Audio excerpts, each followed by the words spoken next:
Bharti news, सीधा, सटीक और निष्पक्ष। नमस्कार, मैं हूं राजेंद्र सिंह ठाकुर और आप देख रहे हैं भारतीय न्यूज। नजर डालते हैं आज की ताजा तरीन खबरों की ओर। शुरुआत करते हैं राष्ट्रीय खबरों से। वाराणसी की एक अदालत ने बुधवार को गैंगस्टर से नेता बने मुख्तार अंसारी को 1990 में फर्जी दस्तावेजों के इस्तेमाल से हथियार लाइसेंस प्राप्त करने के एक मामले में आजीवन कारावास की सजा सुनाई।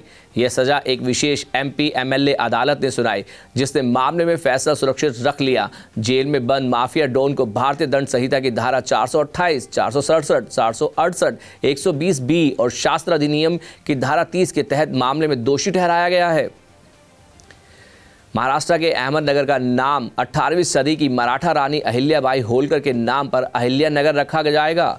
महाराष्ट्र कैबिनेट ने बुधवार को शहर का नाम बदलने के प्रस्ताव को मंजूरी दे दी। शहर का नाम बदलने के सरकार के प्रस्ताव की घोषणा सबसे पहले पिछले साल मई में महाराष्ट्र के मुख्यमंत्री एकनाथ शिंदे ने की थी।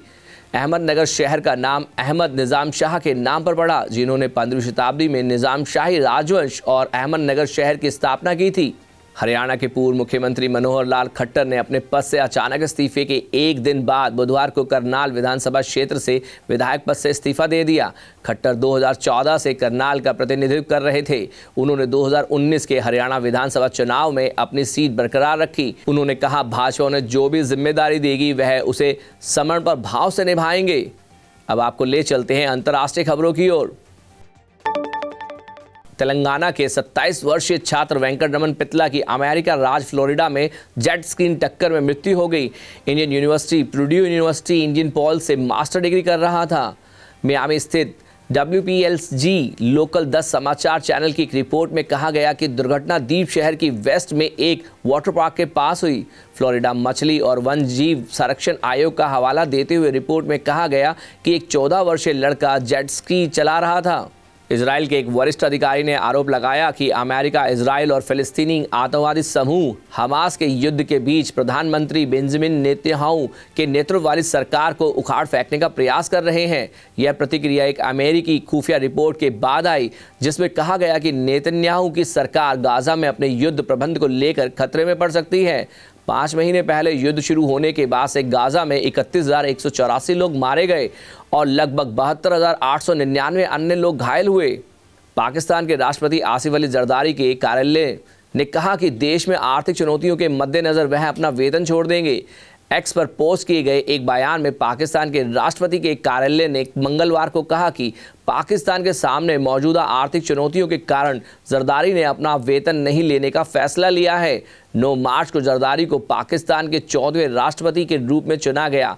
इस पद पर उनका दूसरा कार्यकाल था। उन्होंने पहले 2008 से 2013 तक राष्ट्रपति के रूप में कार्य किया था। अब आपको ले चलते हैं व्यापार जगत से जुड़ी हुई खबरों की ओर। भारतीय राष्ट्रीय राजमार्ग प्राधिकरण ने पेटीएम फास्टैग उपयोगकर्ताओं को अन्य बैंकों से फास्टैग पर स्विच करने के लिए एक सलाह जारी की है। इस कदम का उद्देश्य निर्बंधन यात्रा अनुभव सुनिश्चित करना और टोल प्लाजा पर असुविधाओं से बचना है। NHAI ने यूजर से शुक्रवार 15 मार्च 2024 से पहले ऐसा करने को कहा है। पेटीएम पेमेंट्स बैंक पर प्रतिबंधों के संबंध में भारतीय रिजर्व बैंक द्वारा निर्धारित दिशा निर्देशों के बाद उपयोगकर्ता 15 मार्च 2024 के बाद अपने पेटीएम फास्टैग बैलेंस को रिचार्ज या टॉपअप नहीं कर पाएंगे।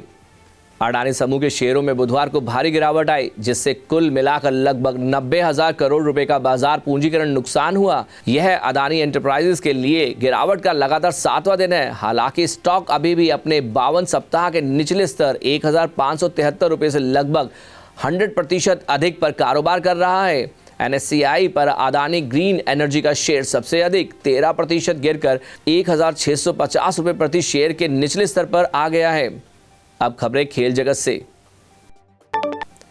भारतीय तेज गेंदबाज मोहम्मद शमी ने अपने सोशल मीडिया पर चोट की अपडेट पोस्ट की है। शमी, जो वनडे विश्व कप 2023 के दौरान भारत के लिए स्टार थे, ने टूर्नामेंट के बाद कोई मैच नहीं खेला और दक्षिण अफ्रीका दौरे और इंग्लैंड के खिलाफ टेस्ट सीरीज से चूक गए।